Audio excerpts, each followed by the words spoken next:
Trevor Nunn.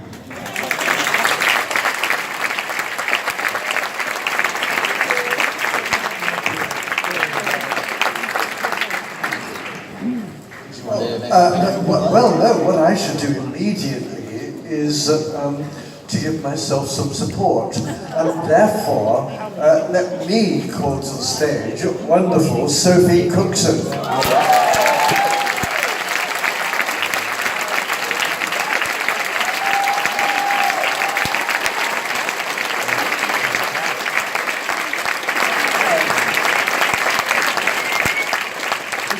Stephen Campbell-Moore is with us.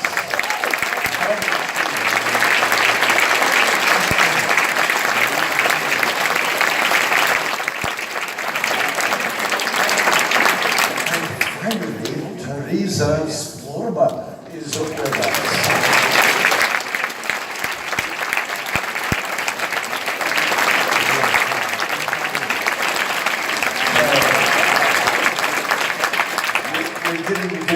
She isn't black-haired after all. But with the high heels off, she is 5 foot and a button, as Judi Dench always says. Judi Dench, Judy, how tall are you? 5 foot and a button. So. Excellent, let's get started. We have time for a little Q&A. I'm going to start with a few questions myself, and then I'll come out to the audience. If you have a question, please raise your hand, stand up, yell it out, and keep it succinct so that we can try and get as many of them in as possible. Trevor, maybe if we can just start to sort of set the stage. Tell us about how you came to the script and what it was about the story that really attracted you to it. We live in a random universe, don't we? And therefore I was passing a bookshop. I saw a book that looked very, very fascinating. I bought it, I started to read it. I read it obsessively, more or less at a sitting. And these days, at the back of a book, there's an email address that allows you to give your responses. And I immediately emailed and said this should be a movie, and furthermore, Joan should be played by Judi Dench.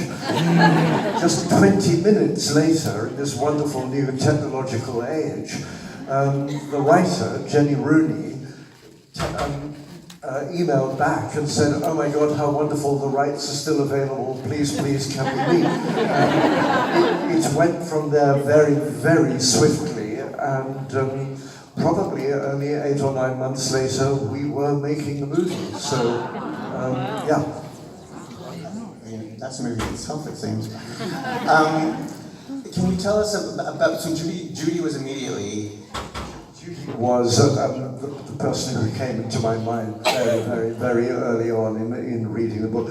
And look, I'm very privileged because I've been working with Judi Dench off and on over decades. I was pretty lucky that just a few days after our producer, David Parfitt, had said he was very, very keen, let's try and get this off the ground, I went to see Judi in a play in London, and we went out and had dinner afterwards. And so I crept it into the conversation that she was immediately intrigued, and therefore there was that possibility that became a definite one just a short time later. And choosing to tell a story with Judi, the older Joan, and not as opposed to starting from the very beginning and going linear, was that something that you wanted to do right from the start? Well, it seems to me that the older lady who is in denial, and then I mean there's a contemporary arc to the story as well as a very different arc in her memory, and the contemporary arc is to do with her son and her reputation and denial and you know the breakdown, hospital, but still somehow hanging on to her dignity. But when she speaks at the end of what her deep down intentions were, I think she is pretty much providing us with the message. Obviously, it can be argued about, it can be argued furiously about. Is loyalty to your country or to your side that much more important than the idea, the moral judgment of loyalty to your humanity, to Homo sapiens? And we discover, as we go back into her past, that she's a phenomenally intelligent young woman, and she has reached this moral judgment, and it's not a political judgment. Now, is that something we can support, or something that we have to disagree with her about? That's why I think it's such a huge subject, and so amazingly, each time we turn on our television news at the moment, the notion of nuclear confrontation is back with us. I mean, one has to say, very, very alarmingly, in the language of the President of the United States of America, almost a sort of childlike who's best approach to nuclear confrontation, which is very, very distressing when we know that possibility of exterminating whole races, of exterminating the planet, could occur once nuclear bombing begins. And who could have thought that that's still on the agenda with Iran and with North Korea and with vast military exercises going on this week, with Russia demonstrating phenomenal nuclear forces and so on. It is so strange that Joan made that decision just after Hiroshima, and it hasn't gone away yet.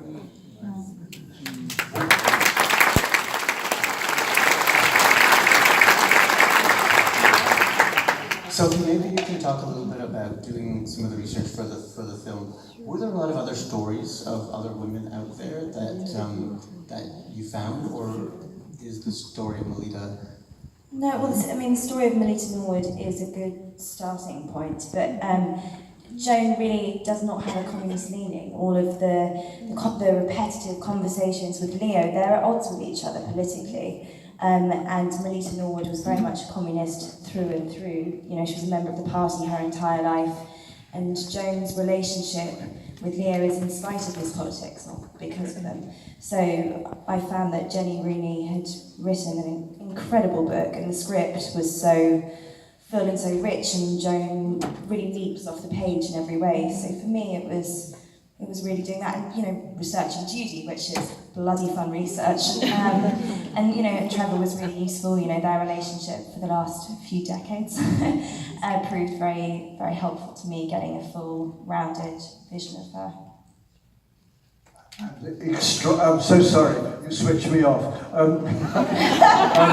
But so extraordinary and important that the story is about a woman who has that courage, a woman who has made that incredible gesture, and it's so shocking when you look at the history of it, because there is just a kind of extra security for her at that time, because she's not going to come under suspicion, because after all, you're only a woman. I mean, it's so ironic that our other agenda at the moment is so completely opposite to that, but the story is about the courage of one particular woman.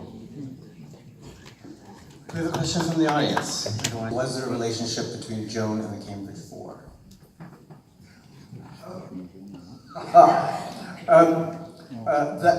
If we're talking about Melita Norwood, no, there wasn't a particular relationship in the original true story. Melita Norwood was part of the Tube Alloys project, but the work that she was doing was highly secret work in London rather than in Cambridge.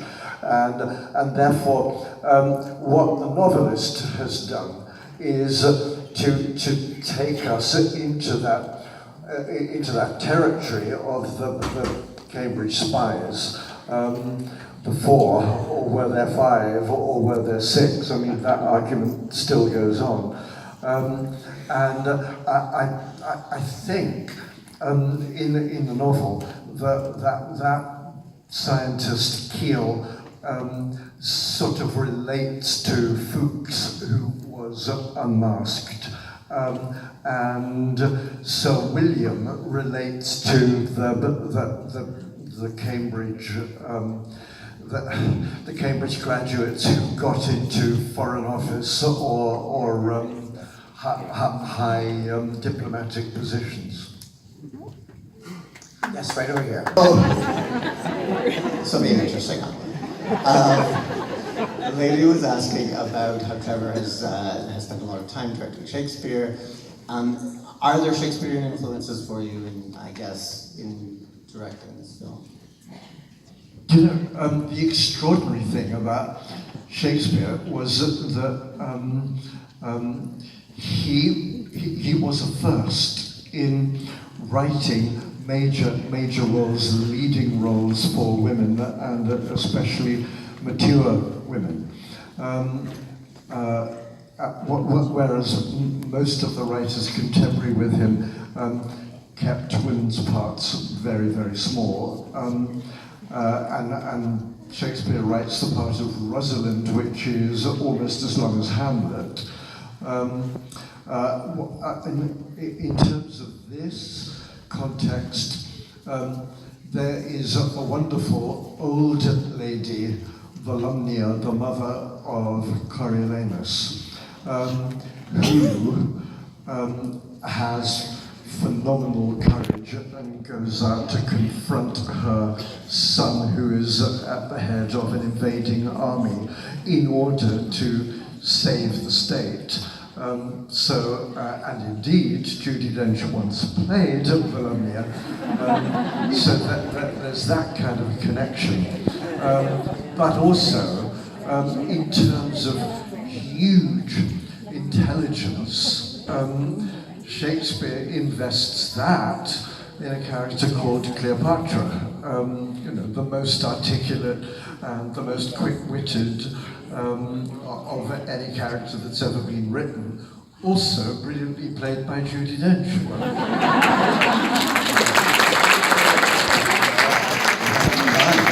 Where was complete collaboration, secret collaboration between the British and the Americans and the Canadians, and then the Manhattan Project moved out of that group, and consequently there was no longer a sharing of information because of the fear of just the security fear.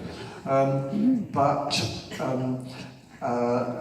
the Canada Centre was, I believe, just outside Montreal, and that there was continuous exchange during that atomic bomb development between Britain and Canada. And certainly the British would not have developed their own atomic weapon and had a seat at the table if it hadn't have been for work that was done in Canada. Yes, over here. The question is to the actress, if there were particular challenges to doing a period piece. Okay, I'll answer. I don't know. I think there are challenges with every job that you undertake. For me, the biggest challenge in this was portraying a young Judi Dench, which is terrifying. No, really. And also, being loyal to Judi and not meeting Judi until we were shooting, and hoping that Trevor was conveying both of our ideas to each other, which thank you for doing. But no, I mean, I don't think there's any specific challenges. I mean, there's things like accent and makeup. Yeah, but I mean, that's not a challenge for me. Yeah, no, I don't know. How do you feel? I mean, I think it's clearly that when you're doing a character piece, when you're doing a period piece, you're often dealing with a lot of things that take precedence over character. But luckily, in this case, that wasn't the case, because I think Trevor is very key on character and making sure that you are playing the character that you're playing, and it's not just about your hair and your waistcoat or your dress or whatever. But I think one of the key things that, in my experience with period pieces, is that you shouldn't subscribe too much to the film and television lore of what that period is. That often when you see films from the 40s, they're a lot more relaxed than the films that we make now about the 40s in their behaviour. And they're still just people making decisions. They do subscribe to some rules, but for the most part, they're pretty much the same.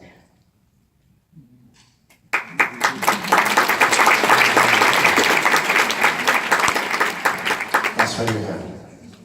Teresa, and how did you prepare for your role? And did you have any sort of challenges that you were worried about not portraying correctly? I was the most concerned about, because Sonia is so ambiguous as a personality. Like we're supposed to feel some danger, but not too much. We don't want to give it away, and like the pace of it, how you should slowly pace it to the audience and make them suspicious.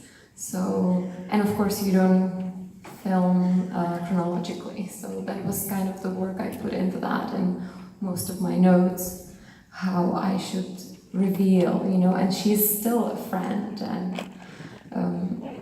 also my preparation was the book, where there's much more of a backstory and little subplots between Sonia and Joan, so that made me understand how she ticks, and that she's not pure evil.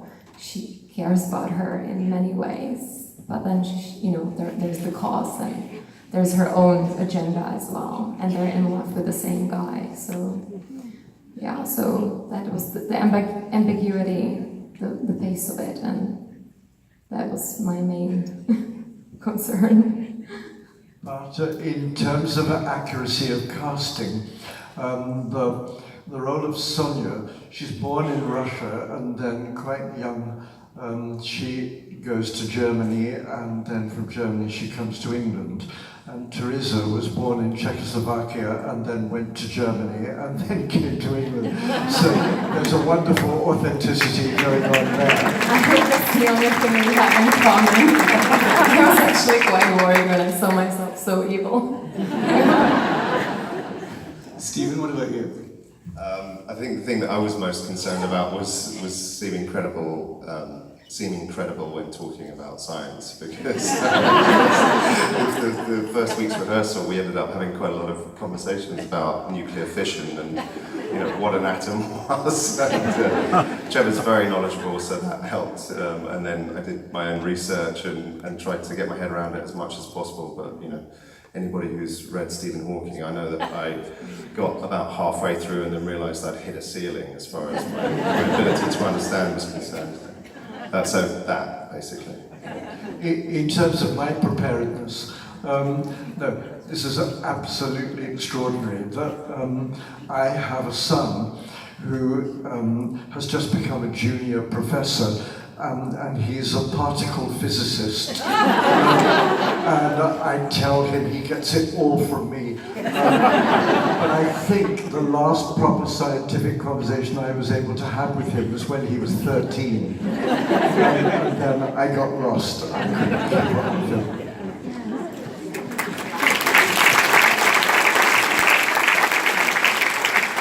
We have time for one more quick question. Yes, the person waving their leg.